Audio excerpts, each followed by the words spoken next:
The hospital's fluorescent lights flickered at 3:47 hours when the man collapsed in the emergency bay. No identification. No wallet. Just a compression wound that had reopened across his lower abdomen, and the kind of controlled breathing that spoke of pain management training most civilians never learned.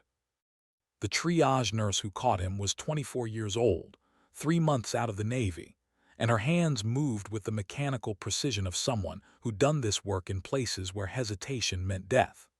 Her name was Kara Vance, and she'd spent 18 months as a flight nurse aboard Marine Corps helicopters in the Hindu Kush before medical discharge for a shattered eardrum had sent her back to the civilian world. She no longer understood. She didn't ask questions. She saw the subcutaneous suturing pattern, the field dressing underneath his shirt, and the way his pupils tracked every exit even as blood pressure dropped. She called for a gurney, started an IV line before he hit the mattress, and had him in Trauma Bay 3 within 90 seconds. The attending physician was still pulling on gloves when she'd already assessed internal bleeding and prepped the ultrasound. The man's vitals were crashing. His lips were gray. But his eyes stayed locked on hers with an intensity that made her skin prickle, and when she leaned close to check his airway, he whispered 6 words that would fracture the next 72 hours of her life. "Tell them Warhawk is still breathing." Then he seized. Kara's hands moved faster than thought, administering anticonvulsants while the crash team swarmed. She intubated him in 40 seconds, called for O-negative blood, and kept his heart beating through 2 full minutes of ventricular fibrillation before the defibrillator brought him back. When his rhythm stabilized, she stepped back, her scrub soaked, her mind cataloging the inconsistencies, the scarring on his hands, the calluses, the faded ink of a trident tattoo on his shoulder, and the way hospital security had suddenly tripled in the hallway outside. She was washing blood from her forearms when the first black SUV arrived. Then the second. By the time she'd finished her incident report, there were 10 vehicles parked in formation outside the ambulance bay, and men in dark suits with earpieces had locked down every entrance to the building. No one was saying anything. No one was explaining.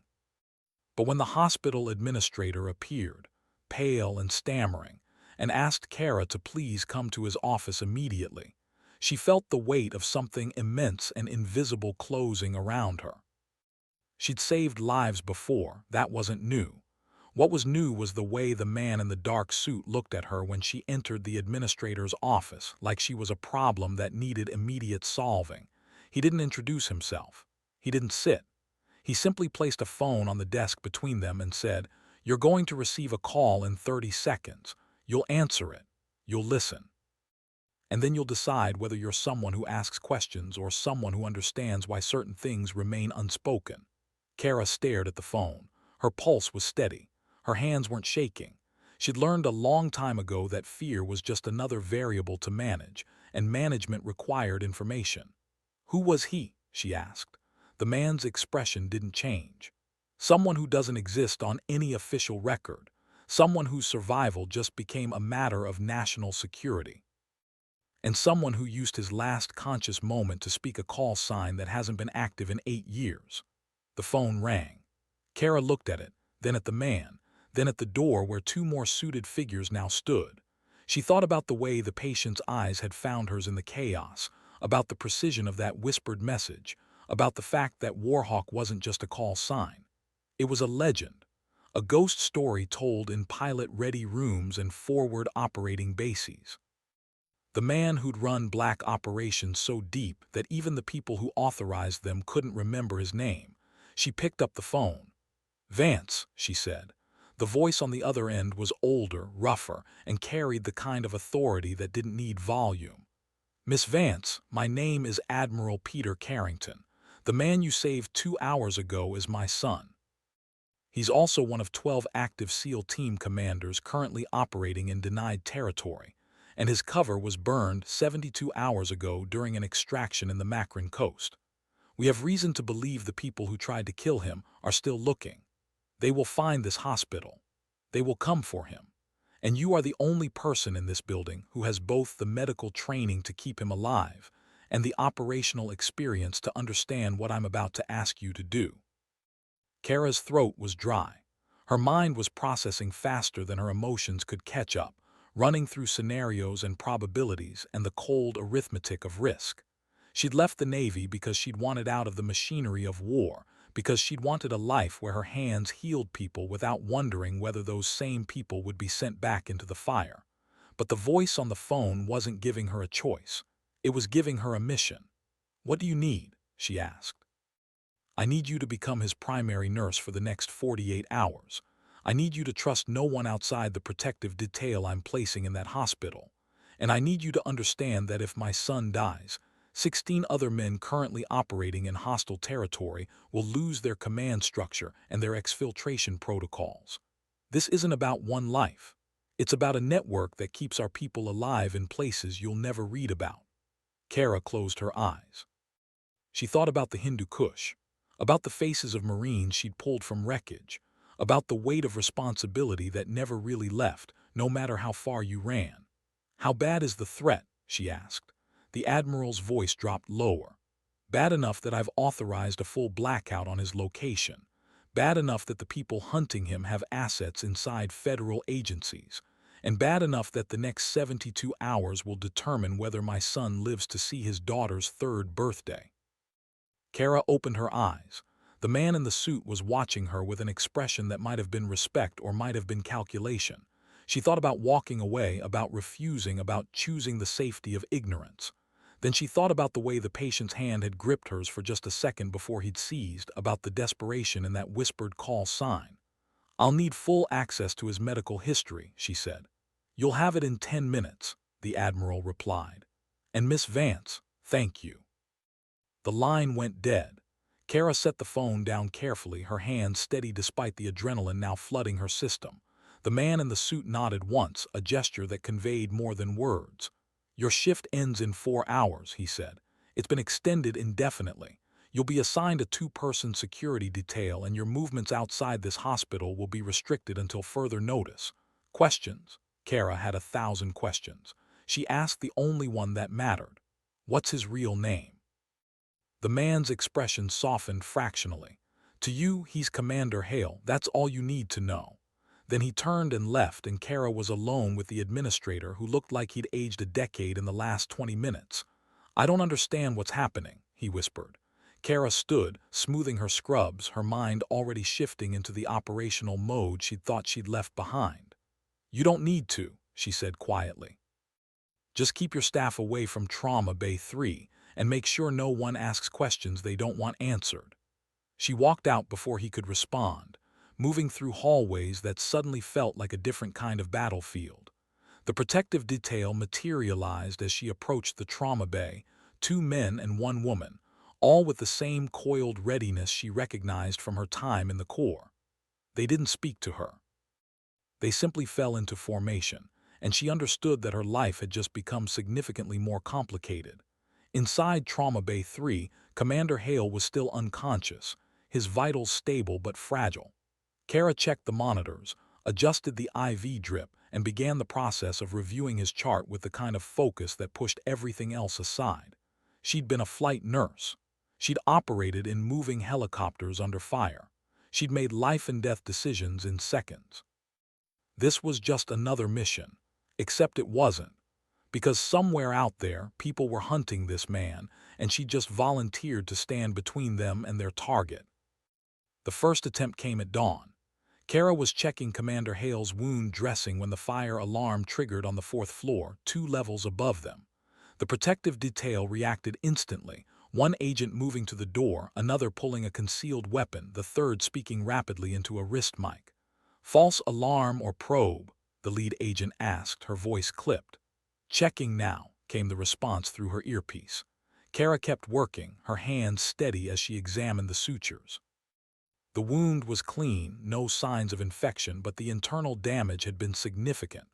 Whoever had tried to kill Commander Hale had known exactly where to cut to cause maximum bleeding without immediate death. That spoke of training, of precision, of someone who understood anatomy and wanted information before termination. "Miss Vance, step away from the patient." The lead agent's voice cut through her concentration. Kara looked up. The agent's weapon was drawn, aimed at the door, and through the small window Kara could see movement in the hallway. Wrong kind of movement, too smooth, too purposeful. "How many exits in this bay?" Kara asked quietly. "One door, one window. We're third floor, 30-foot drop to concrete." Kara glanced at Commander Hale's monitors. His vitals were climbing, heart rate increasing even in unconsciousness, as if some part of his brain recognized danger. She thought fast, running through options, medical considerations, tactical realities. "Can you move him?" The agent shook her head. "Not without destabilizing his condition. We hold this position." Through the door's window, Kara saw a janitor approaching, pushing a cart, moving with the kind of deliberate casualness that set off every alarm bell in her head. The protective detail saw it too. The lead agent spoke into her mic, her voice urgent. "Possible hostile approaching Trauma Bay 3, need immediate backup and verification of all janitorial staff on duty." The janitor stopped, turned, made eye contact with Kara through the window, then smiled. The explosion wasn't large, just enough to blow the hinges off the Trauma Bay door and fill the room with smoke and chaos. Kara hit the floor on instinct, her body remembering training even as her mind struggled to process the speed of the attack. Gunfire erupted in the hallway, the sharp crack of pistols answered by the deeper boom of something heavier. The protective detail returned fire, their positions already shifted, their movements coordinated. Kara crawled to Commander Hale's gurney, checking his lines, his monitors, his airway. The blast had knocked over an IV stand but hadn't disrupted his intubation. She could work with that. She could keep him alive through this. The lead agent was shouting into her mic, calling for evacuation protocols, for backup, for someone to lock down the entire building. But Kara knew the math. They were 3 floors up. They had one unconscious patient. And whoever had just blown the door had brought enough firepower to punch through hospital security. They weren't walking out of this room. They were holding until reinforcements arrived or until someone made a very bad decision. "How long until backup?" she called out. 4 minutes. 4 minutes might as well be forever. Kara grabbed the emergency medical kit from under the gurney, her hands moving automatically to prepare field dressings and trauma supplies. If they were about to turn this trauma bay into a defensive position, she needed to be ready for casualties. Through the smoke, she saw shadows moving in the hallway. 3 figures, maybe 4, advancing with military precision. They weren't hospital attackers. They were operators, trained, equipped, and they knew exactly what they were doing. The protective detail opened fire, controlled bursts that spoke of professional training. One shadow dropped, another retreated. But the third moved with inhuman speed, rolling through the doorway and coming up with a submachine gun that tracked toward Commander Hale's gurney. Kara didn't think. She grabbed the metal IV stand and threw it. The stand hit the attacker's weapon arm, deflecting his aim just enough that the burst went wide, punching holes in the ceiling instead of the patient. The lead agent put 2 rounds center mass, and the attacker went down hard, but not before triggering a 3-round burst that caught one of the other protective detail members in the shoulder. He went down cursing, and Kara was moving before his body hit the floor, her medical training overriding everything else. She reached him in 3 seconds, assessed the wound in 2 more, and had pressure applied before he'd finished gasping. "Through and through, miss the bone, you'll live," she said, her voice steady despite the hammering of her heart. "Can you still shoot?" "Yeah." "Then do it from the floor. I've got you." She didn't wait for his response, already turning back to Commander Hale, checking his vitals again, making sure the violence hadn't destabilized him. His heart rate was elevated but controlled, his oxygen saturation steady. Somehow, impossibly, he was still stable. The lead agent was reloading, her eyes scanning the smoke-filled doorway. "They're regrouping. We need to move him now, stable or not." "Move him and he bleeds out," Kara said flatly. "We move and we're exposed in the hallways with no cover and a patient who can't survive transport. We hold. They'll breach again. Then we make them pay for it." The words came out harder than Kara intended, but she meant them.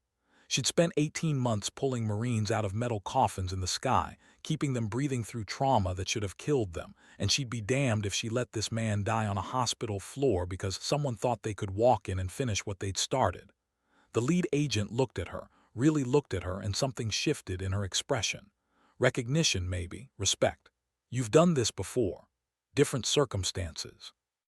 Same stakes. The second breach came 90 seconds later, this time through the window. Glass exploded inward as a shaped charge blew the frame, and two figures repelled into the room with the kind of coordinated precision that made Kara's blood run cold. These weren't contractors. These were Tier 1 operators, and they just escalated from probe to full assault. The protective detail engaged immediately, but the attackers had body armor, suppressed weapons, and the advantage of surprise. One agent went down with a leg wound. The other was forced behind cover as rounds shredded the medical equipment around her. Kara was alone with Commander Hale, exposed, vulnerable, and completely out of options. She did the only thing that made sense.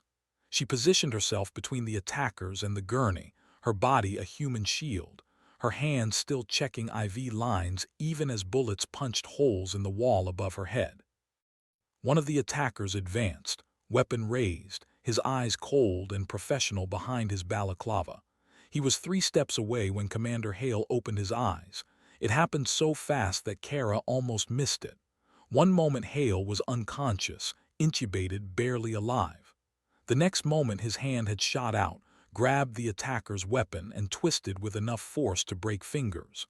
The attacker screamed.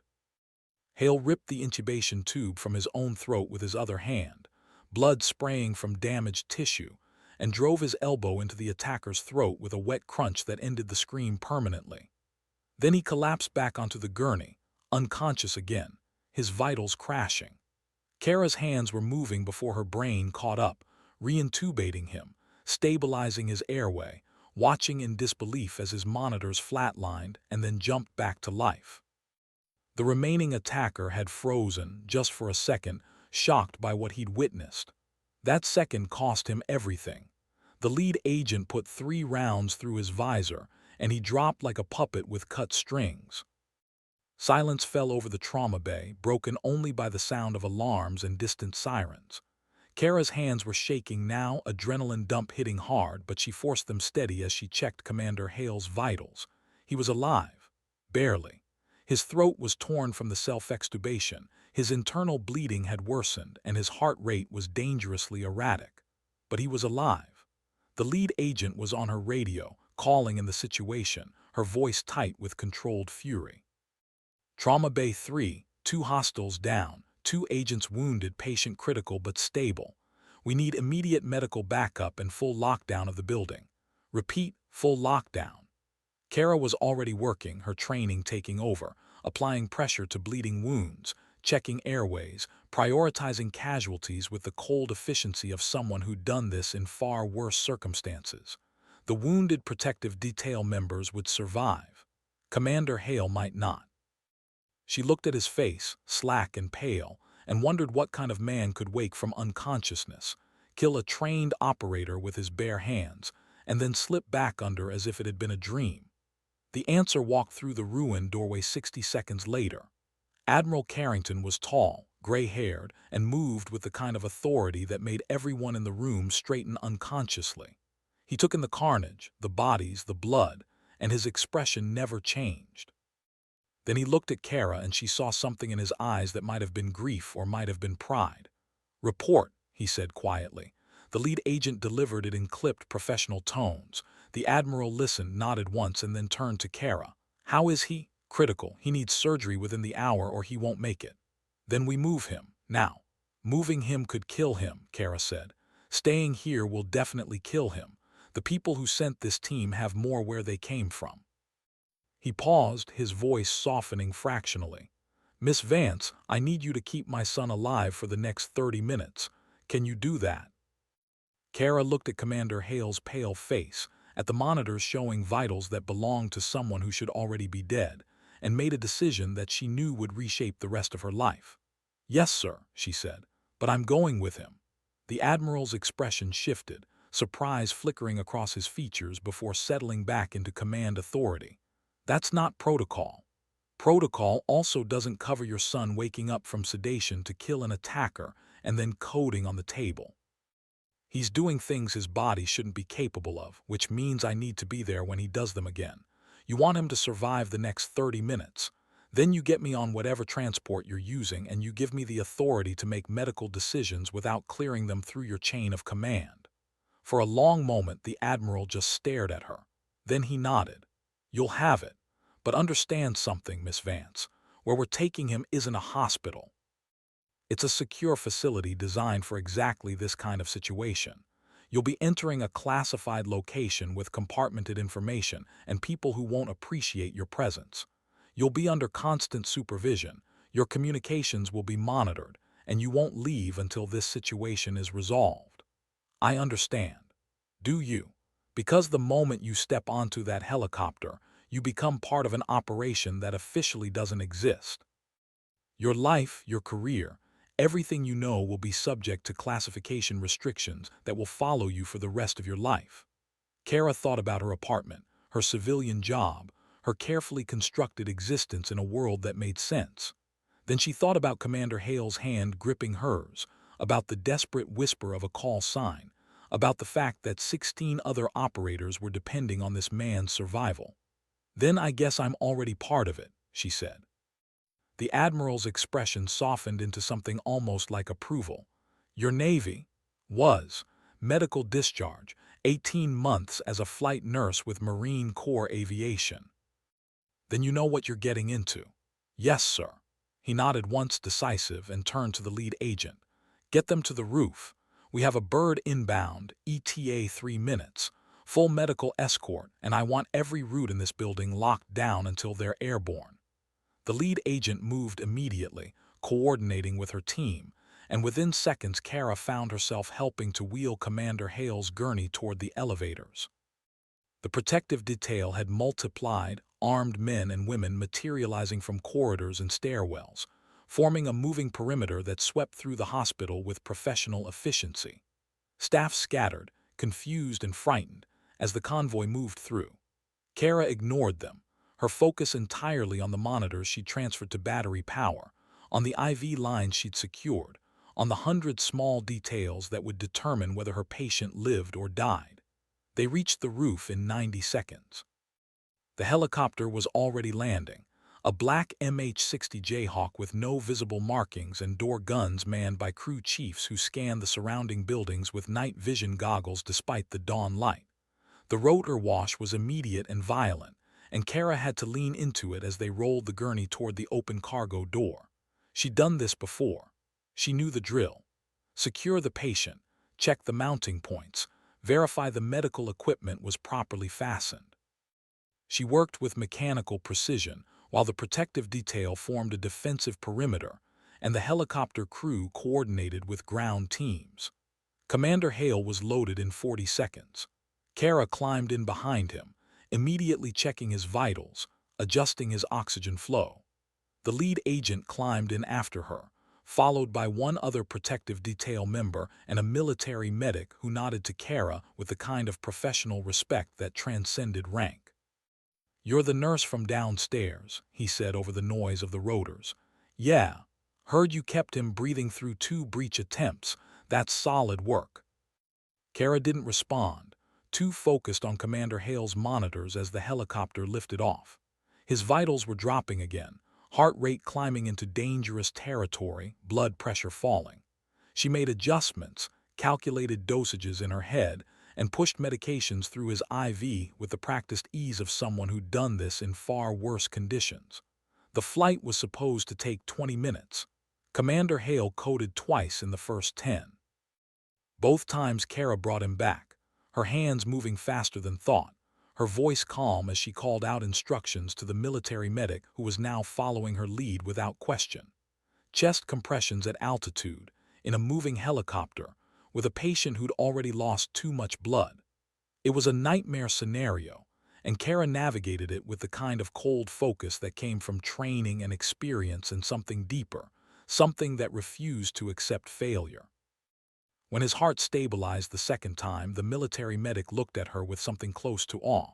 "Where'd you learn to work like that?" "Hindu Kush," 18 months pulling Marines out of bad situations. Which unit? 3rd Marine Aircraft Wing, CASEVAC Operations. The medic nodded slowly, understanding dawning in his expression. You're one of the flight nurses they tell stories about, the ones who wouldn't let anyone die in the bird. Kara didn't answer. She was watching Commander Hale's face, seeing the way his eyelids flickered even in unconsciousness, the way his fingers twitched against the restraints. He was fighting, even now. Fighting to stay alive, fighting against sedation, fighting some internal battle that played out in the damaged landscape of his body. The helicopter dropped altitude, banking hard, and through the window Kara saw a facility that looked like it had been carved out of a mountainside. Concrete blast walls, hardened structures, armed guards in positions that spoke of permanent security rather than temporary measures. This wasn't a hospital. This was a fortress. They landed on a pad that was surrounded by more security than Kara had seen outside of forward operating bases. The moment the skids touched down, a medical team swarmed the helicopter, and Kara found herself in the center of a coordinated ballet of military precision. Commander Hale was offloaded, moved to a waiting gurney, and rushed toward a reinforced door that opened into what looked like an underground complex. Kara stayed with him, matching pace with the team, calling out vitals and medication dosages to the trauma surgeon who appeared at her elbow.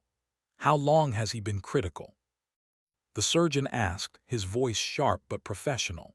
Since the second breach attempt approximately 25 minutes ago. He coded twice in transit, responded to standard ACLS protocols both times.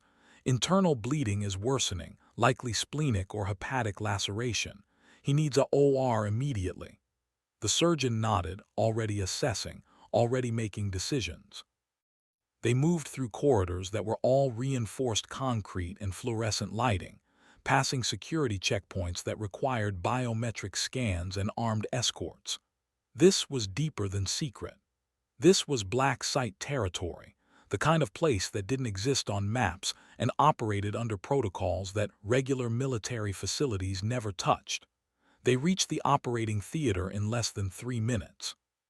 It was state-of-the-art, equipped with technology that Kara had only seen in textbooks, staffed by medical personnel who moved with the kind of coordinated precision that suggested extensive experience with trauma surgery.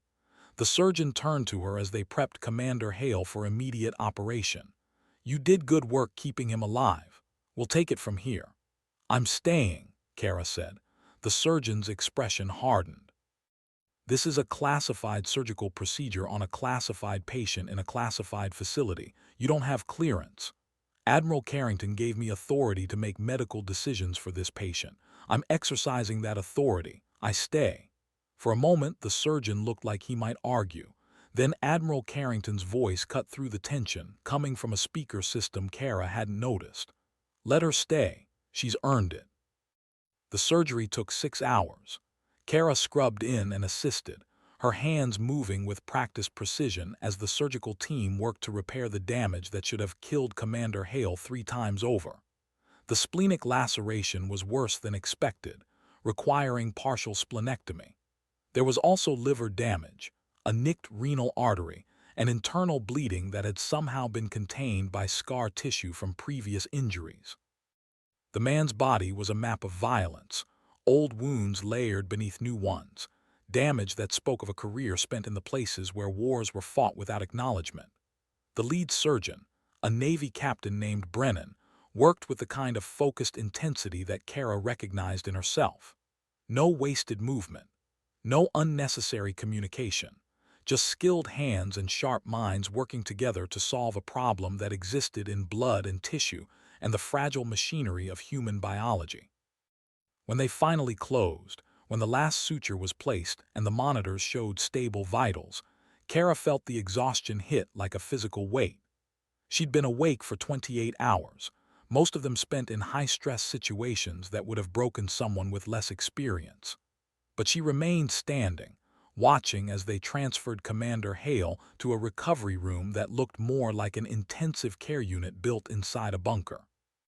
Captain Brennan pulled off his surgical mask, studying Kara with curiosity. You're not military anymore according to your file, So why are you here? Kara thought about the question, about the honest answer versus the simple one. Because someone asked, she said finally, and because I remember what it felt like to be the person who needed saving. Brennan nodded slowly. The Admiral wants to speak with you. There's a conference room on level 2. Security will escort you. What about Commander Hale? He'll be monitored constantly. If his condition changes, you'll be notified immediately. But right now, you need rest, food, and answers to questions you probably have but haven't asked yet. The conference room was windowless, climate-controlled, and contained a table that could seat 20 people but currently held only Admiral Carrington and two other individuals Kara didn't recognize. One was a woman in her 50s with the kind of weathered competence that suggested field experience rather than desk work. The other was a younger man, maybe 35, with the intense focus of an intelligence analyst. The Admiral gestured to a chair. "Please sit. You've had a long day."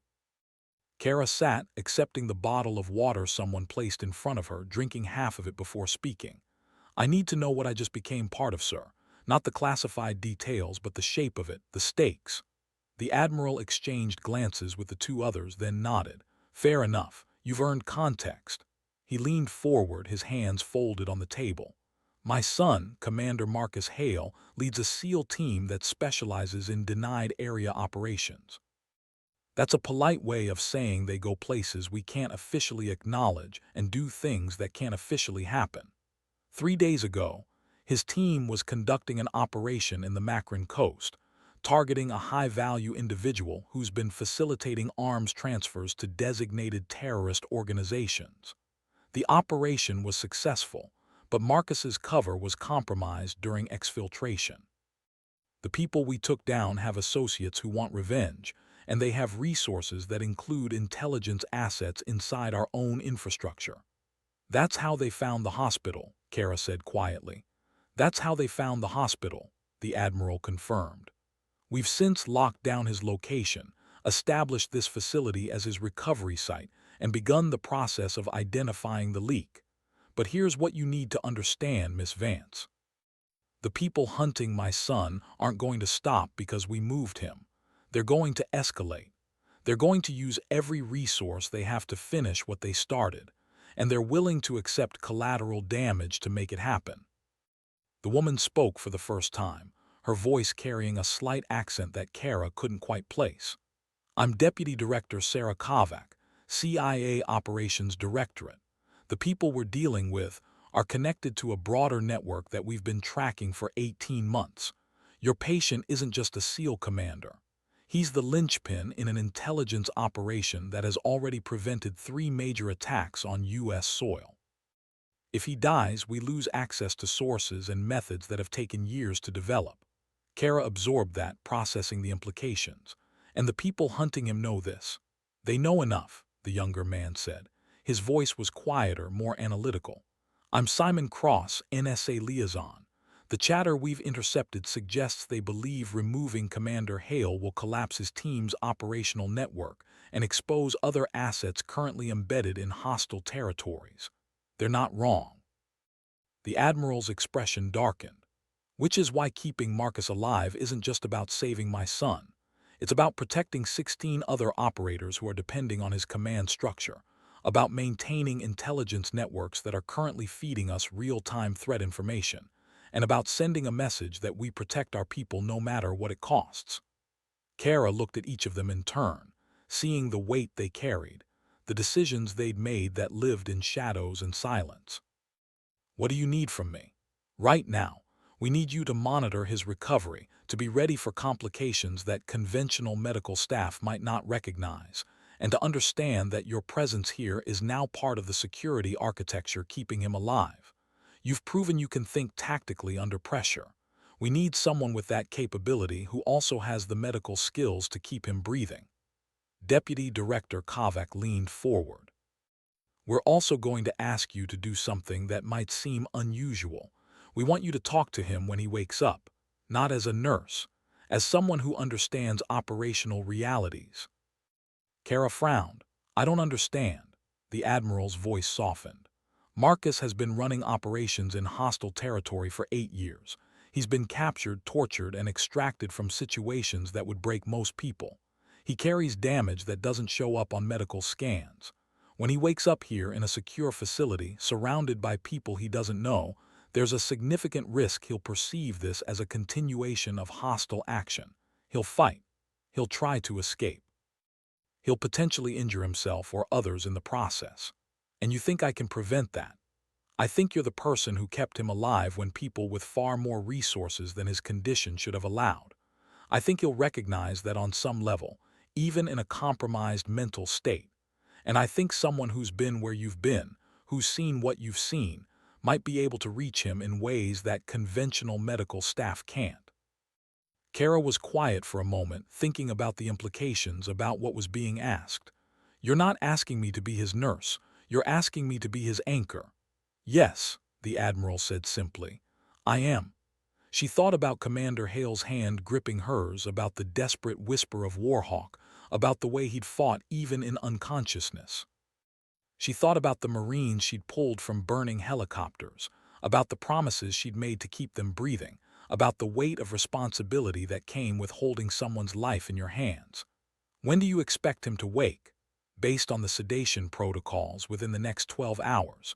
We'll reduce dosages gradually to minimize the risk of violent emergence, but there's no guarantee it will work. Kara nodded slowly. Then I need access to his full medical and psychological profile, everything you have on his operational history, and a briefing on what kind of threats he might perceive when he regains consciousness. If you want me to be effective, I need to understand who I'm dealing with. Admiral Carrington smiled faintly, the first genuine expression Kara had seen from him. You sound like one of my officers. I was Navy for 4 years, sir. Some habits don't break. No, he said quietly, they don't. He nodded to Simon Cross, who pulled out a tablet and slid it across the table.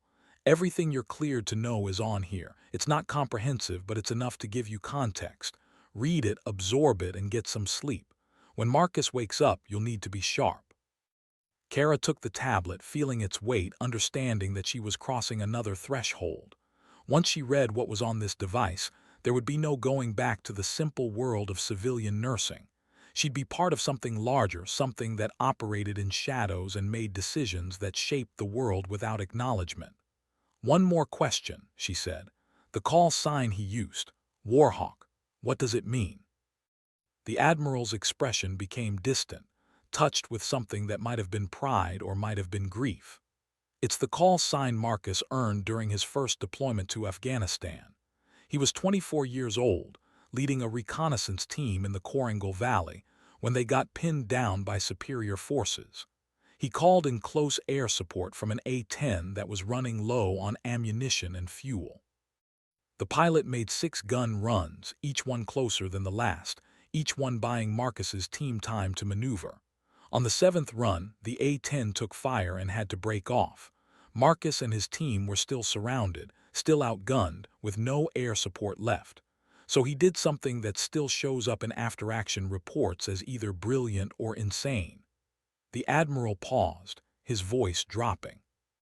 He grabbed a radio, mimicked the A-10's gun run pattern using small arms fire and pyrotechnics from their position, and convinced the enemy force they were still taking close air support. It bought enough time for his team to break contact and reach their extraction point. The A-10 pilot heard about it later and said Marcus fought like a warhawk with broken wings. The call sign stuck. Kara stared at the Admiral, processing the story, understanding now why that whispered call sign had carried such weight. He saved his team by pretending to be something he wasn't. He saved his team by becoming what they needed him to be, the Admiral corrected gently. That's the difference between tactics and leadership. Tactics adapt to circumstances. Leadership creates circumstances that tactics can exploit. Marcus understands that distinction.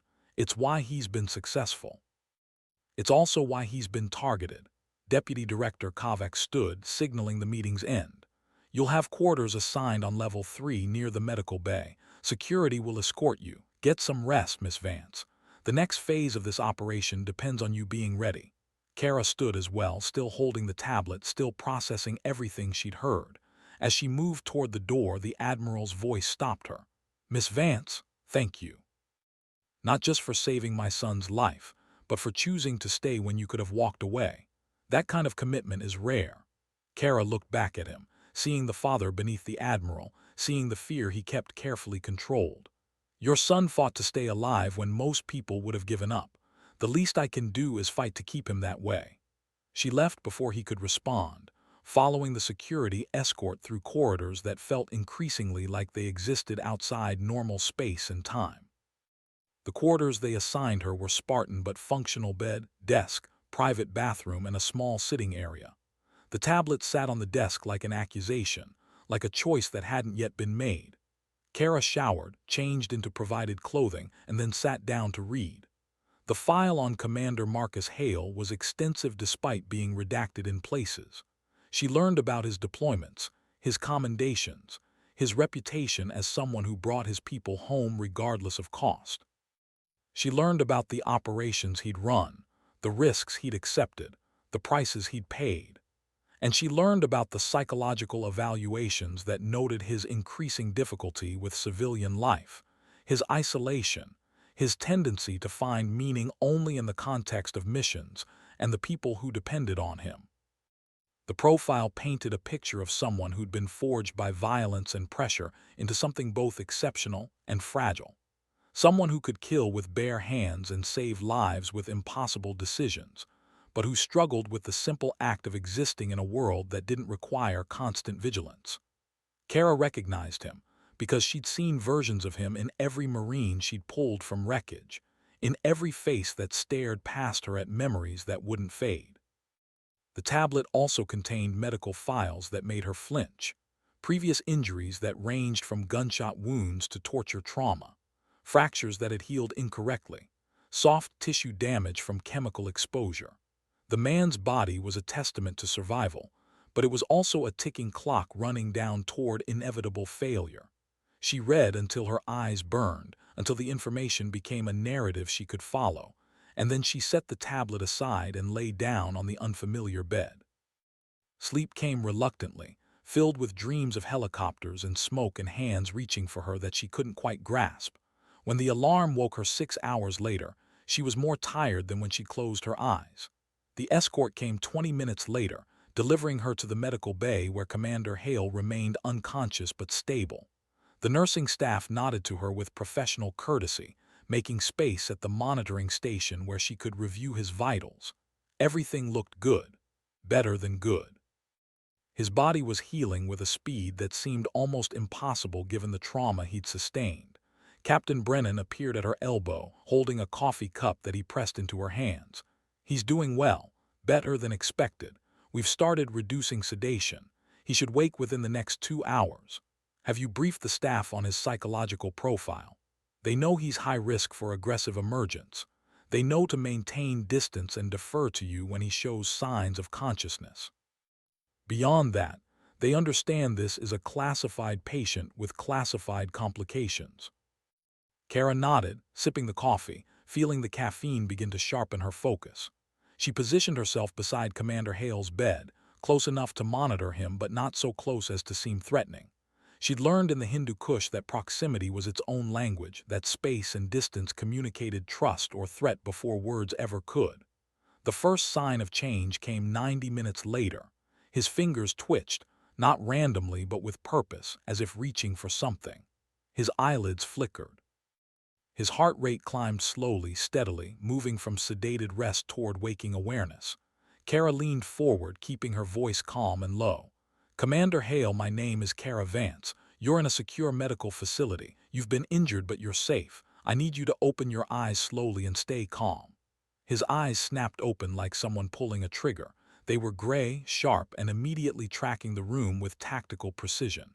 Exit locations, potential threats, monitoring equipment. His hand moved toward his chest, searching for injuries, for weapons, for something to anchor understanding. "Commander," Kara said, keeping her tone steady. "You were attacked. You underwent surgery. You've been unconscious for approximately 18 hours. Your father, Admiral Carrington, authorized your transfer to this facility. You're safe." His eyes found hers. For a moment, confusion flickered across his expression, vulnerability showing through the tactical assessment. Then it was gone, replaced by controlled wariness. "Vance," his voice was rough, damaged from the intubation. "Flight nurse, 3rd Marine Aircraft Wing. I was working civilian when you came into my ER. I've been assigned as your primary medical provider during recovery." He processed that, his mind clearly working faster than his body could support. "The hospital, the breach, they came for me." "They did. You killed one of them. We stabilized you and moved you here. You've been safe for the past 18 hours. My team," his voice carried urgency now, fear beneath the control. "Status on my team." Kara glanced toward the monitoring station where Captain Brennan nodded. "Your team is secure and has been notified of your status. Admiral Carrington has maintained operational command of the network. All 16 of your people are accounted for and protected." The relief that crossed Commander Hale's face was raw and immediate.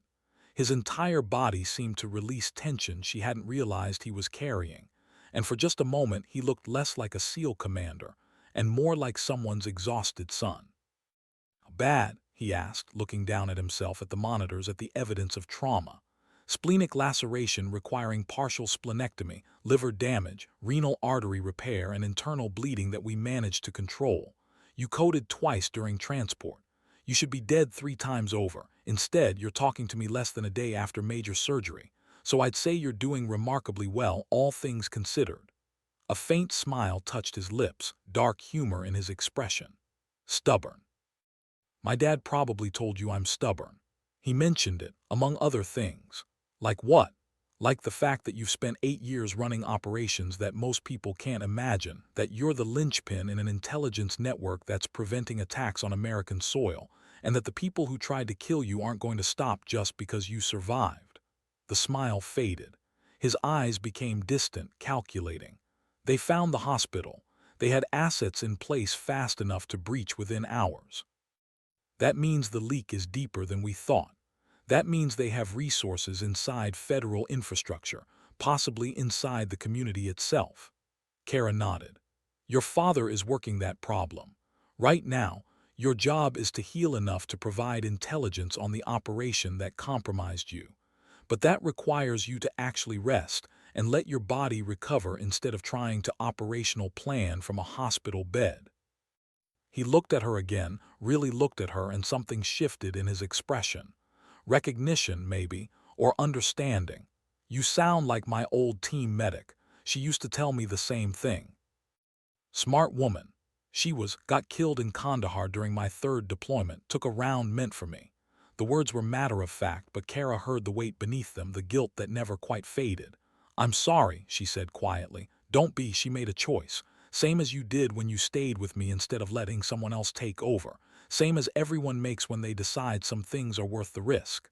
"Is it worth it?" Kara asked. "The operations, the danger, the price you pay. Is it worth what it costs?" Commander Hale was quiet for a long moment, his eyes on the ceiling, his expression unreadable. "Ask me that question when I'm not full of painkillers and looking at monitoring equipment that's telling me I should be dead. Right now, I don't trust myself to give you an honest answer." "Fair enough. But I can tell you this much. Every person on my team chose to be there. Every operation we run, we volunteer for. No one forces us.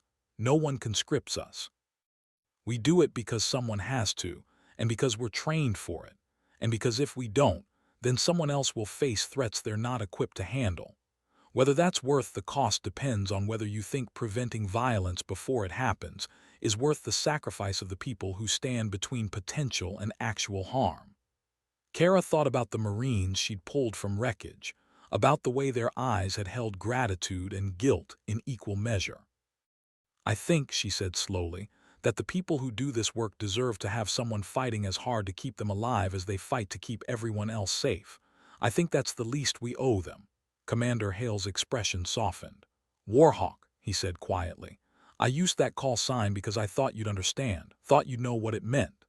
Your father told me the story, the Koringal Valley, the A-10 pilot, the fact that you saved your team by making the enemy believe you were something you weren't." "Not something I wasn't," Hale corrected gently. "Something I needed to be. There's a difference." "Is there?" Yeah, because pretending means you're trying to be something false. Becoming means you're accessing something true that circumstances require. I didn't pretend to be close air support. I became the thing my team needed in that moment. That's not deception. That's adaptation. Kara considered that, turning it over in her mind. And what do you need to become now? Someone who survives long enough to get back to his people. Someone who heals fast enough to be useful. Someone who can help identify the leak that compromised my team and fix it before anyone else gets hurt. He paused, his voice dropping. And someone who doesn't get the people trying to help him killed in the process. That's why you're in a secure facility, Kara said. That's why there are armed guards and security protocols and people like me who understand operational risk. You don't have to protect everyone anymore, Commander. Let us protect you for once. His laugh was short and bitter. That's not how it works. Protection is what I do, not what happens to me. I'm not wired to be the person who needs saving. Then maybe it's time to learn. Because right now, learning that skill might be the difference between your team having a commander and your team having a martyr. And I'm guessing they'd prefer the former. For a moment, she thought he might argue. Then exhaustion caught up with him, the medication and trauma and sheer physical depletion pulling him under despite his resistance. His eyes closed, his breathing steadied, and within seconds he was asleep again. Kara checked his vitals, made notes on his chart, and sat back to watch him rest. Captain Brennan approached quietly. That went better than expected. He's rational and mission-focused. That helps. But he's also someone who defines himself by protection and action. Forcing him into a passive recovery role is going to be difficult. That's your job, Miss Vance. Keep him passive. Keep him healing. Keep him alive long enough for his father to solve the security problem. Kara looked at Commander Hale's sleeping face, at the lines of tension that didn't quite fade even in rest. What if the security problem can't be solved? What if the people hunting him just keep coming? Then we adapt, same as he did in the Koringal Valley. We become what the situation requires. Even if that means using him as bait. Captain Brennan's expression became unreadable. That's above both our pay grades, Miss Vance. Our job is medical care. The strategic decisions belong to people who get paid to make impossible choices. He walked away before she could respond, leaving her alone with Commander Hale and the weight of questions that had no good answers. The next 48 hours fell into a rhythm. Commander Hale woke periodically, each time more alert, more oriented, more himself. They talked about his team, about his operations, about the people and places that had shaped him. He told her stories about his people, the tough team chief who'd been with him for 6 years, the young operator who still wrote letters home to his grandmother, the intelligence specialist who could decode enemy communications faster than translation software. Each story was a piece of a larger picture, a portrait of men who'd chosen to live in shadows and danger because someone had to. Kara reciprocated with her own stories. The Marines she'd pulled from burning aircraft. The pilots who'd flown missions even when their birds were damaged beyond safety margins. The way she'd learned to function under fire, to make medical decisions when every second counted and mistakes meant death. They found common ground and shared experience, in the language of people who'd seen violence and chosen to stand against it. On the third day, Admiral Carrington appeared in the medical bay, his expression grave. "We've identified the leak," he said without preamble. "It's worse than we thought." Commander Hale sat up despite Kara's protests, his attention focused entirely on his father. How bad? Bad enough that we're looking at compromise across multiple operations. The people who tried to kill you have access to real-time intelligence that's currently endangering assets in 3 different theaters of operation. Commander Hale's face went pale, but his voice remained steady. Options. Limited. We can pull the affected assets, which means abandoning years of development and losing critical intelligence streams. Or we can use the leak to feed false information and try to identify the source from their response patterns. Both options carry significant risk. "What's the third option?" Kara asked quietly. Both men looked at her. She met their gazes without flinching. "There's always a third option. It usually involves doing something no one wants to consider because it's too dangerous or too unconventional, but it exists." Admiral Carrington studied her for a moment, then nodded slowly. The third option is we leak information about my son's location, let the people hunting him make another attempt, and use that attempt to trace their resources back to the source.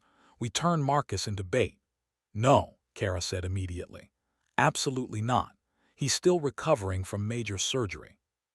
He's vulnerable, his reflexes are compromised, and putting him in a situation where he has to defend himself could kill him. Which is why we'd control every variable, the Admiral said. We'd choose the time, the location, the response protocols. We'd surround him with assets capable of neutralizing threats while protecting him. It would be a controlled engagement designed to draw out the enemy. Commander Hale's expression was unreadable. And if something goes wrong, if they bring more resources than we anticipate or if they identify our preparation, then we abort, extract you, and go back to option 1 or 2. But if it works, we get the intelligence we need to protect your team and eliminate the threat targeting you. It's a calculated risk. All our operations are calculated risks, Hale said quietly. The question is whether the calculation is sound. He looked at Kara. What do you think? She wanted to scream at him, to tell him he was insane for even considering this, that he'd barely survived the last attempt and had no business volunteering for another. But she understood the calculation he was making. 16 people depending on his network, years of intelligence work at risk, lives that would be lost if the leak wasn't identified and closed. She took a breath, forcing herself to think tactically rather than emotionally. If we do this, I have conditions. Admiral Carrington raised an eyebrow. You're not in a position to set conditions, Miss Vance. With respect, sir, I'm the person you brought in specifically because I understand both medical realities and operational risk. If you want my participation, you'll hear my conditions. The Admiral glanced at his son, who nodded fractionally. Go ahead. First, Commander Hale needs at least another 72 hours of recovery before any operation. His body is healing, but it's not ready for combat stress. Second, I'm present during the entire operation with full medical equipment and authority to abort if his condition deteriorates. Third, the engagement is structured to minimize the physical demands on him. He's bait, not a combatant. That means overwhelming security presence and protocols that don't require him to fight. Agreed, the Admiral said immediately. Anything else? Yes. When this is over, regardless of outcome, he gets 2 weeks of actual recovery time without operational demands. His body needs rest. His mind needs rest. If you burn him out by pushing too hard too fast, you'll lose the asset you're trying to protect. Commander Hale smiled faintly. She's good at this. She is, the Admiral agreed. Which is why I'm accepting her conditions. We'll plan the operation for 96 hours from now. That gives us time to prepare, to position assets, and to leak the information through channels we've identified as compromised. And if I say no, Hale asked, then we proceed with option 1 or 2, and we accept that we're abandoning years of work and putting your team at risk because we weren't willing to take a calculated chance. Your call, son. The room fell silent. Kara watched Commander Hale's face, seeing the weight of command settle onto shoulders that already carried too much. I'll do it, he said finally, but on one condition of my own, which is, Miss Vance gets full protective detail during the operation. She's become a target by association with me. If we're going to deliberately draw fire, I want to know the people helping me are protected with the same resources I am. Admiral Carrington looked at Kara. Acceptable, she wanted to argue, to say she didn't need protection, that she could take care of herself. But she'd seen what these people were capable of, had witnessed their precision and resources. Pride was a luxury she couldn't afford. Acceptable, she said quietly. Then we're agreed. I'll brief the planning team and we'll begin preparations. Marcus, you focus on recovery. Miss Vance, you keep him alive and healing. We'll reconvene in 48 hours to finalize operational details. The Admiral left, his presence seeming to pull authority out of the room with him. Kara turned to Commander Hale, who was already looking exhausted from the brief conversation. You should rest, she said. I should plan. I should be coordinating with my team, reviewing intelligence, preparing for contingencies. You should trust your father and his people to handle the planning while you focus on being physically capable of surviving what you just volunteered for. He looked at her for a long moment, and she saw the conflict in his expression, the need to control, the inability to accept dependence, the fundamental discomfort of being the protected instead of the protector. "I hate this," he said finally. "I know. I hate being weak. I hate being dependent. I hate needing people to fight battles I should be fighting myself." Then get stronger, heal faster, become capable enough to stand on your own. But do that by resting, not by burning energy you don't have on problems other people are already solving. He closed his eyes, but she could see tension in every line of his body. "Tell me something," he said. "Something that isn't about operations or threats or tactical planning. Tell me something real." Kara thought about what real meant when you were sitting in a bunker surrounded by armed guards, when the person you were talking to had survived impossible odds and was about to voluntarily walk into danger again. "The first Marine I lost was named Santiago. He was 19 years old from El Paso, and he wanted to be a teacher when he got out. His helicopter went down in a landing zone that was supposed to be secure. By the time we got to him, he'd already lost too much blood. He knew it. I knew it.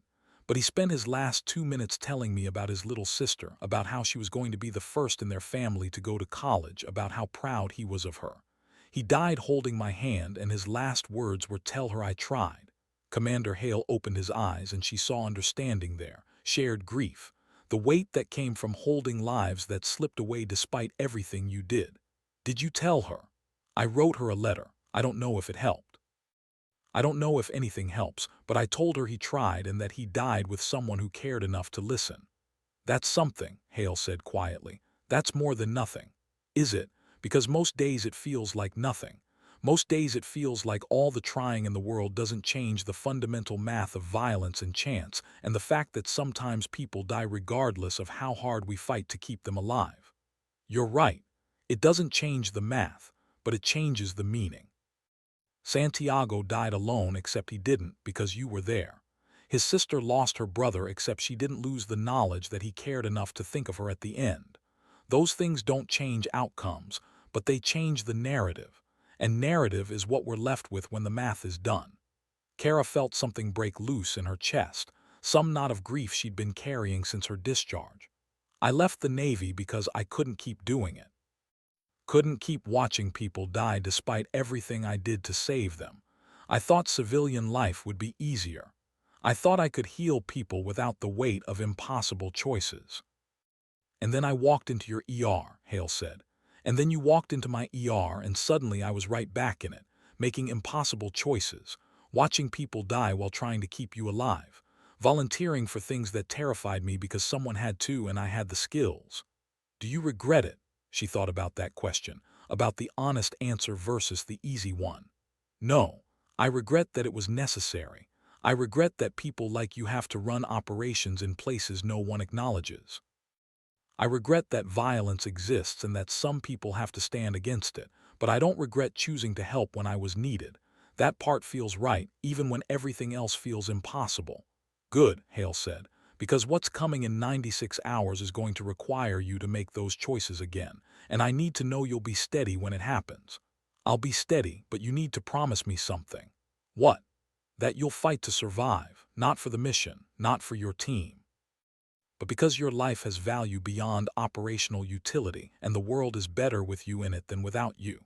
He looked at her with an expression she couldn't quite read, surprise maybe, or vulnerability that he immediately tried to mask.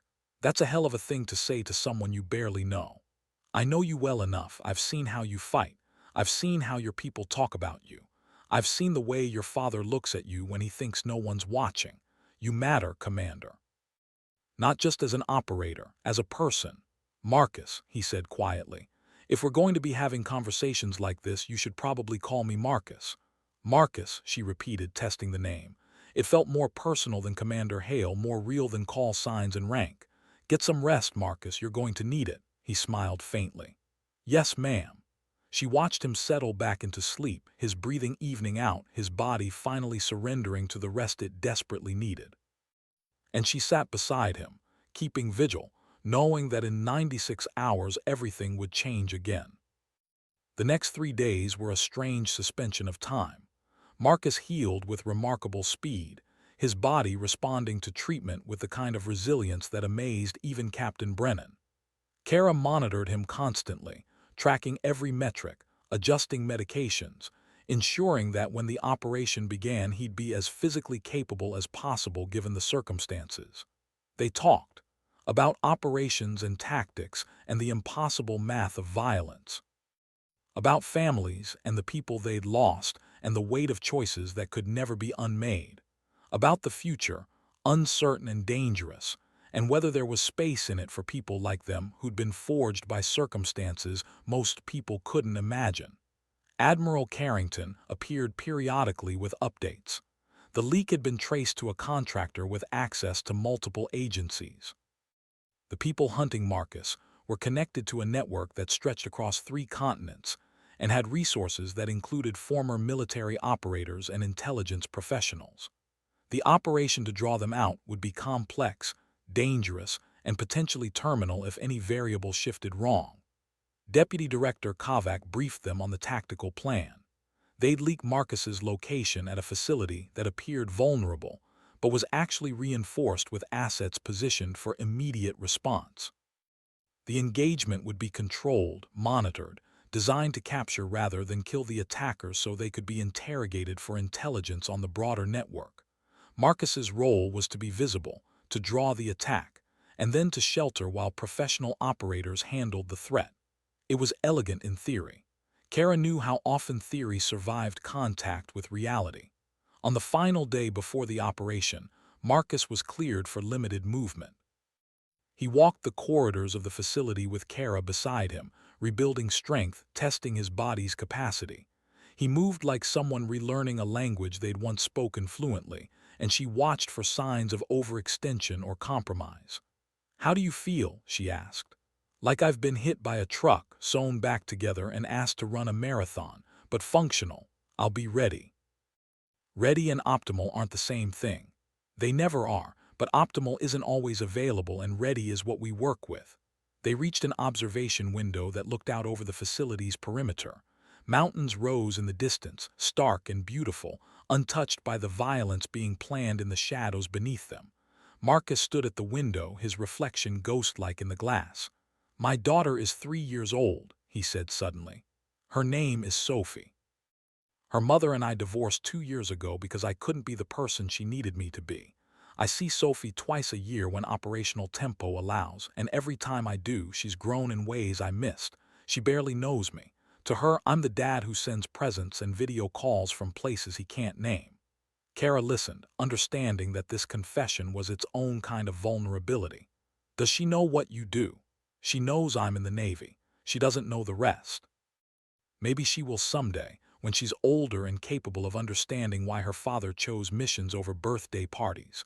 Or maybe she'll just know I wasn't there, and all the operational justification in the world won't change that math. "Do you regret it?" Marcus was quiet for a long moment. "I regret that I can't be 2 people. The father Sophie deserves and the operator my team needs. I regret that those roles seem fundamentally incompatible, and that choosing one means failing the other. But I don't regret the work itself. I don't regret the operations that keep threats from reaching people like Sophie. I just wish the cost wasn't measured in relationships I can't maintain and moments I can't recover." "What happens after this operation?" Kara asked. "If you survive, if we close the leak, if everything works the way it's supposed to, what comes next for you?" "I go back to my team. I run operations. I keep doing what I'm trained to do until either the job is finished or I am." "That's not a life, Marcus. That's just existence between missions." He turned to look at her, and she saw exhaustion in his eyes that had nothing to do with physical injury. "What else is there? I'm 42 years old. I've spent half my life in combat zones. I don't know how to be the person who goes to PTA meetings and coaches Little League. I don't know how to exist in a world where the stakes aren't life and death and the choices aren't impossible. This is who I am. Missions and operators and the work that happens in shadows. Taking that away doesn't reveal some other version of me. It just leaves empty space." Kara thought about her own struggle with civilian life, about the way she'd felt adrift without the structure of military purpose. Maybe the empty space is where you start building something new. Maybe it's not about revealing another version of yourself. Maybe it's about becoming someone who can integrate both versions, the operator and the father, the warrior and the person. That's a nice theory. It's more than theory, it's what I'm trying to do. Figure out how to be someone who can save lives without needing a war zone to give that purpose meaning. Figure out how to care about people without requiring that care to be mediated through crisis. Marcus smiled faintly. How's that working out for you? Ask me after we survive the next 48 hours. He laughed, short and genuine, and for a moment he looked younger, less burdened. Then the weight settled back onto him, and he was Commander Hale again, the operator assessing variables and calculating risk. Whatever happens tomorrow, he said quietly, I want you to know that meeting you, having you fight for me the way you have, it's reminded me that people still matter outside of operational context. That connection is possible even in circumstances like this. So thank you for that. Don't thank me yet, Kara said. Thank me when we're both standing on the other side of this with the leak closed and your team safe. Deal. They stood together at the window, watching the mountains catch the last light of day, and Kara felt the weight of what was coming settle onto her shoulders like armor she'd once worn and thought she'd never need again. The next morning arrived too fast. Kara was up before dawn, checking equipment, reviewing medical protocols, running through every scenario she could imagine. The facility where they'd staged the operation was 30 miles north, a decommissioned research station that appeared isolated and vulnerable. In reality, it would be surrounded by assets positioned for immediate response, with overwatch from multiple vantage points and extraction protocols designed for rapid deployment. Marcus was quiet during the transport, his expression focused inward, running through his own preparations. The protective detail surrounded them, professional and alert, moving with the kind of coordinated efficiency that suggested extensive training. When they arrived at the facility, Kara was struck by how ordinary it looked. Just buildings and open ground and the kind of institutional architecture that could have belonged to a dozen different purposes. But she could feel the weight of preparation in the air, the invisible presence of operators positioned and ready. Admiral Carrington met them at the entrance. The leak has been activated. Intelligence suggests a response team will move within the next 6 hours. All assets are in position. We're ready, Marcus nodded, his jaw tight. Rules of engagement. Capture if possible, eliminate if necessary. Priority is your safety and intelligence gathering in that order. Understood. They moved inside. The facility's interior had been staged to look operational but not overtly secured. Marcus would be visible through windows, moving between rooms, appearing to be under minimal guard. The reality was 30 operators positioned throughout the building and perimeter, ready to respond within seconds. Kara set up her medical station in a room adjacent to where Marcus would be positioned, close enough to reach him immediately if needed. She ran through her equipment, again trauma supplies, emergency medications, monitoring equipment that would track Marcus's vitals in real time. Nervous? Captain Brennan asked, appearing beside her. Terrified, she admitted, but functional. That's all any of us are, terrified and functional. The waiting was the worst part. Marcus moved through the facility's rooms according to the planned script, visible and vulnerable. Kara watched his vitals on her monitor, seeing his heart rate climb with controlled adrenaline, his body preparing for violence even as his mind maintained operational discipline. 3 hours passed. 4. The sun climbed higher and tension ratcheted tighter, and Kara found herself checking equipment she'd already verified a dozen times just to have something to do with her hands. The attack came at hour 5. No warning. No probes. Just a sudden breach on the south side of the facility, explosives blowing through reinforced doors and armed figures pouring into the building with professional precision.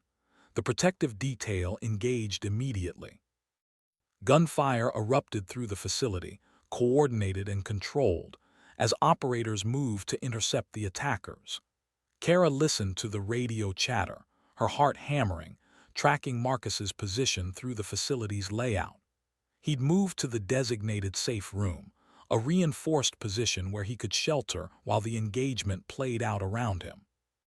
But the attackers were better than expected, more organized, pushing deeper into the facility with tactics that suggested they'd anticipated the protective presence. Multiple hostiles, South Corridor, someone reported over the radio. They're advancing despite heavy resistance.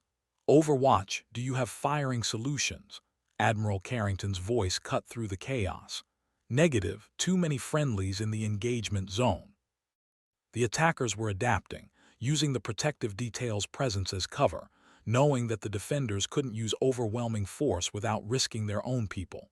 It was smart. It was exactly the kind of tactical thinking that turned controlled operations into chaos.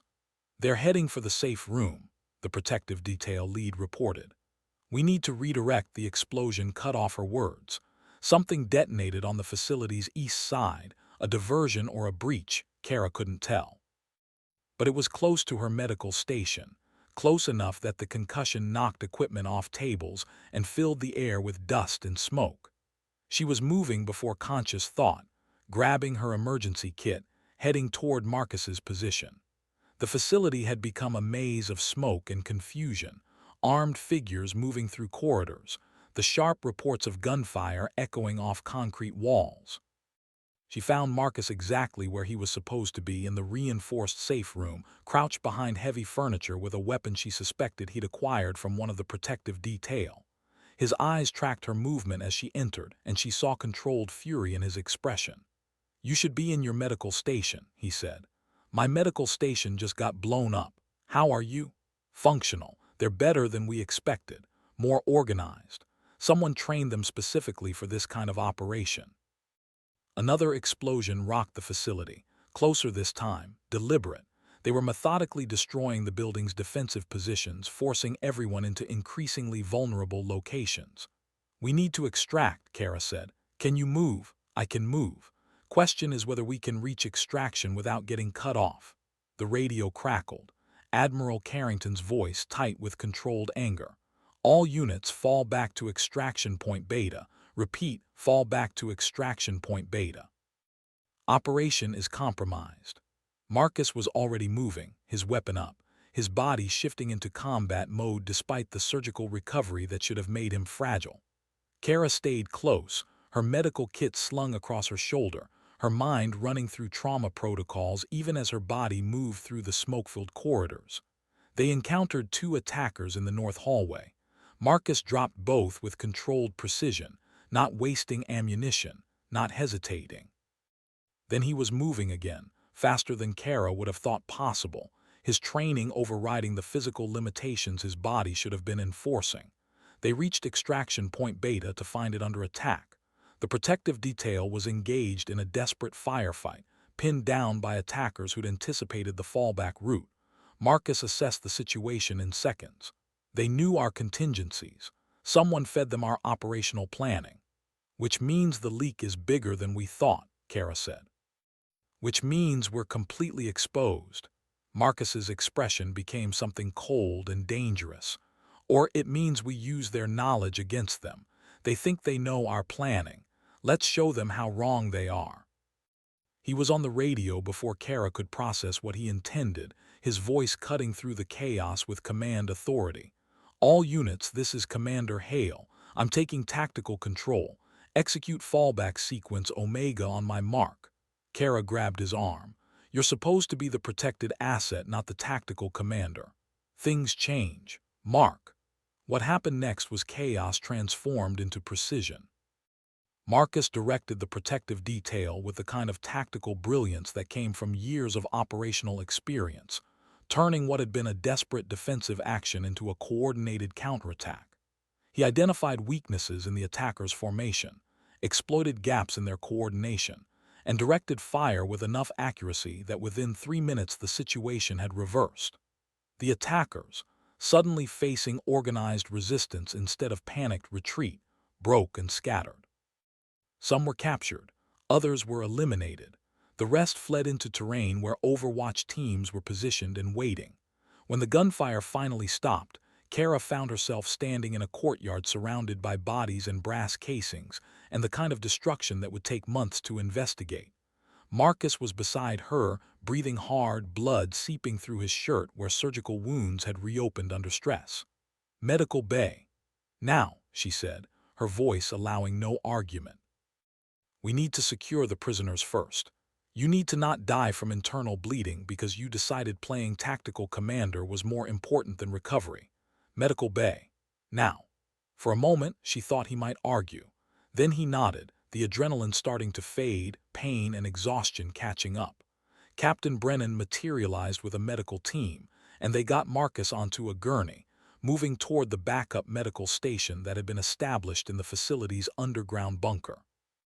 Kara worked as they moved, checking vitals, stopping bleeding, managing pain. She'd done this 100 times in the Hindu Kush, kept people alive during transport through impossible circumstances. This was just another mission, except it wasn't, because this was Marcus, and somewhere in the last 5 days he'd become more than just a patient. They stabilized him in the backup medical bay, repairing the damage he'd caused by pushing too hard too fast. Captain Brennan worked with grim efficiency while Kara assisted, their hands moving in the synchronized rhythm of professionals who understood each other's capabilities.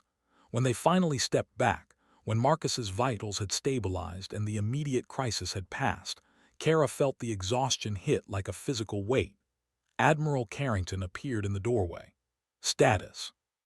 "Stable," Captain Brennan reported, "but he reopened surgical repairs and caused additional internal trauma.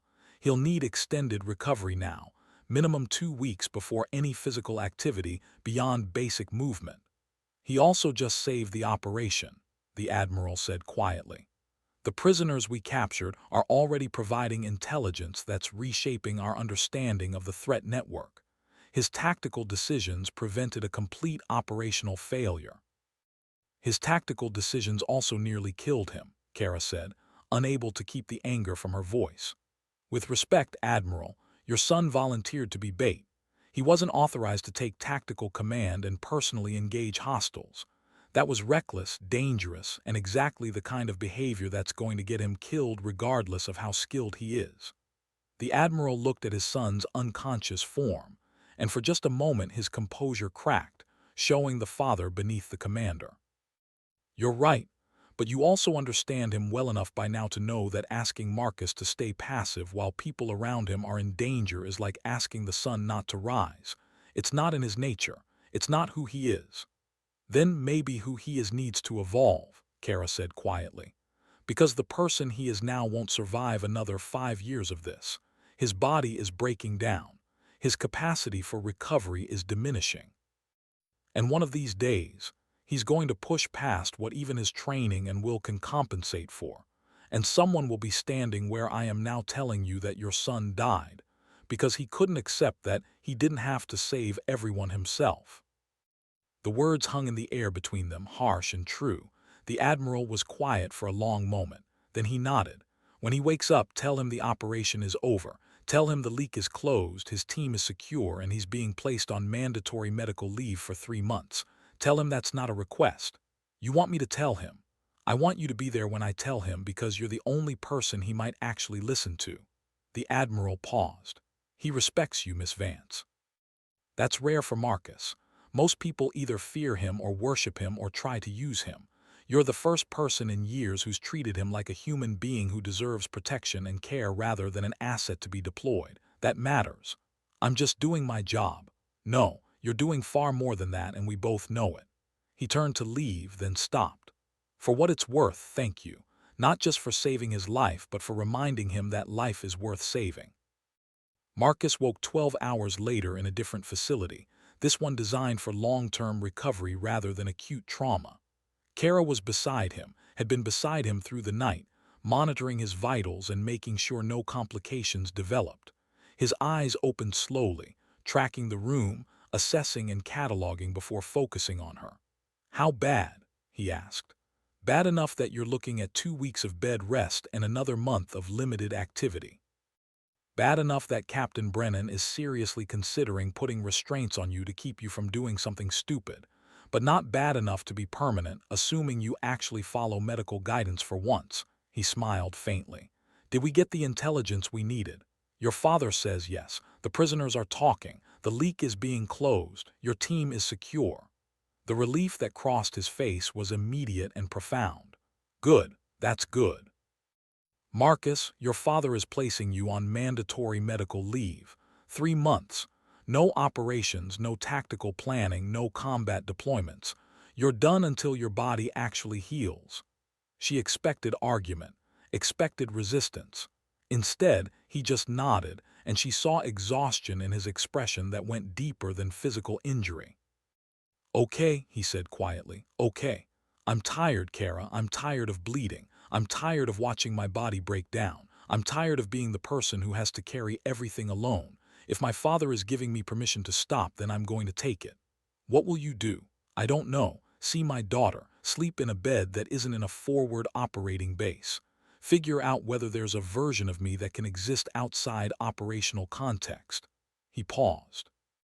Maybe spend some time with a nurse who keeps saving my life and telling me uncomfortable truths. Kara felt something shift in her chest, something warm and terrifying. I'm not sure that's a good idea. Why not? Because I'm still figuring out how to exist in civilian life myself. Because you're recovering from major trauma and making decisions about your future that shouldn't include new complications. Because I'm supposed to be your medical provider, not, she stopped, uncertain how to finish. Not what? Marcus asked gently. Not someone who cares about you beyond professional obligation. Not someone who's invested in your survival for reasons that have nothing to do with operational necessity. Marcus reached for her hand. His grip was weak, but steady. Would it help if I told you I'm invested in your well-being for exactly the same reasons? That somewhere in the last 5 days you became someone I care about beyond your medical skills? That the idea of recovering without you nearby feels impossible? That's the pain medication talking. It's not. But I understand if you need space, if you need time. I understand that I'm a complicated person with a dangerous job and a history that would make most rational people run. I'm just asking you to consider the possibility that sometimes complicated people find each other and build something that works precisely because they understand each other's complications. Kara looked at their joined hands, at the evidence of trauma and survival, and the stubborn refusal to give up that had kept them both alive. She thought about Santiago, about the Marines she'd lost, about the weight of caring for people in impossible circumstances. I need you to promise me something, she said. Anything. I need you to promise that if we do this, if we try to build something, you'll actually fight for it the way you fight for your operations. That you won't use the job as an excuse to avoid the difficulty of being present. That you'll choose to be someone who's more than just an operator waiting between missions. Marcus was quiet for a moment, and she could see him processing the request, understanding its weight. I can't promise I'll be good at it. I can't promise I won't struggle or fail sometimes, but I can promise I'll try, that I'll fight for it the way I'd fight for anything that matters. Then I'll consider the possibility, Kara said. I'll consider that maybe we both deserve something beyond just surviving. Maybe we deserve to actually live. The next 3 months unfolded in ways that surprised them both. Marcus recovered slowly, properly this time, with Kara monitoring his progress and ensuring he actually followed medical guidance. He saw his daughter, spent real time with her, began the difficult work of being a present father instead of a distant figure who sent presents from unnamed locations. Kara transitioned out of her civilian nursing position, accepting a consulting role with Admiral Carrington's command that let her work with operators who needed medical support with tactical understanding. It wasn't the same as her flight nurse position, but it was close enough to feel meaningful, purposeful. They built something together, not easily, not without struggle, but they built it with the same determination they'd both brought to impossible situations, the same refusal to quit that had kept them alive through circumstances that should have killed them. A year after the operation that brought them together, Kara stood in the same observation window where Marcus had once confessed his fears about being two incompatible people. He appeared beside her, moving with restored strength, his body finally healed from the trauma that had nearly ended him. "What are you thinking about?" he asked. "About Santiago, about the way he died telling me about his sister, about how narrative matters even when the math doesn't change outcomes. Good memories or hard ones? Both, but mostly I'm thinking that he was right to spend his last moments on what mattered, that the trying is worth something even when the outcome is beyond our control. Marcus wrapped an arm around her shoulders, and she leaned into him, solid and present and real. "I have something to tell you," he said. "My command is rotating me to a training position. I'll still be with the teams, still be doing meaningful work, but I won't be deploying to active operations. It's what happens to commanders who have reached their operational limit, who have given enough years and can transition to building the next generation. How do you feel about that? Relieved, scared, like I'm losing part of my identity but gaining something I didn't know I needed. Like maybe there's space now to be the father Sophie deserves and the person you deserve and still maintain connection to the work that's defined me. That sounds healthy. That sounds terrifying. But you've taught me that the terrifying things are usually the ones worth doing." They stood together, watching the mountains catch the last light, and Kara felt the weight of choice settle onto her shoulders. Not the impossible choices of trauma bays and tactical operations, but the harder choice of building a life that mattered beyond crisis and survival. "I was asked to give a talk," she said, "to Navy medical personnel about working in combat zones and transitioning to civilian life. They want me to speak about resilience and purpose and finding meaning after you've seen things that change you. What are you going to tell them?" "I'm going to tell them about a SEAL commander who fought so hard to survive that he woke from unconsciousness to kill an attacker before collapsing again.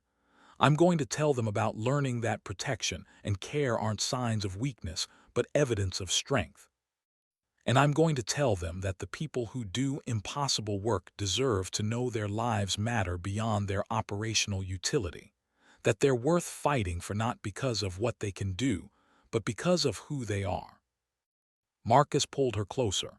"Thank you for fighting for me, for seeing past the operator to the person underneath, for refusing to let me die when it would have been easier. Thank you for letting me, for trusting me with your life and your future and the difficult work of becoming someone who can accept care without seeing it as failure. We're quite a pair, aren't we?" Kara smiled. "We survived impossible situations to find each other. I'd say that makes us either very lucky or very stubborn." "Can it be both?" "It's definitely both." They stood together as darkness fell over the mountains.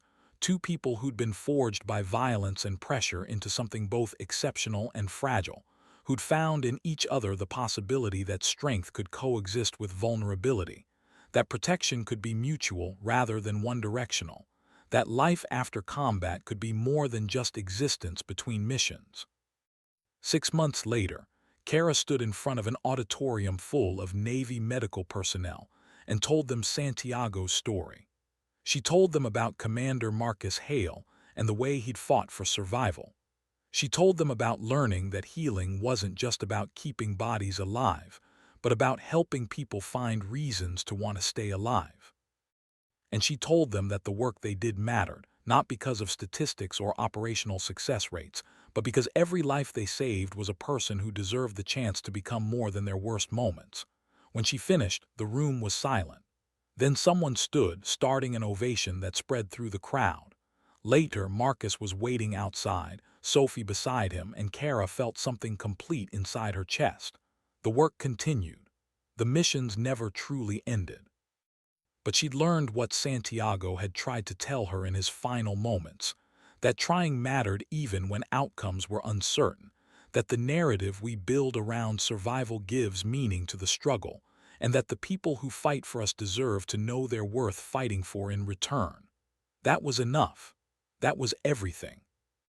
That was the story she'd carry forward, adding her voice to the countless others who discovered that the hardest battles weren't the ones fought in combat zones, but the ones fought every day to build lives worth the survival that had been purchased at such terrible cost.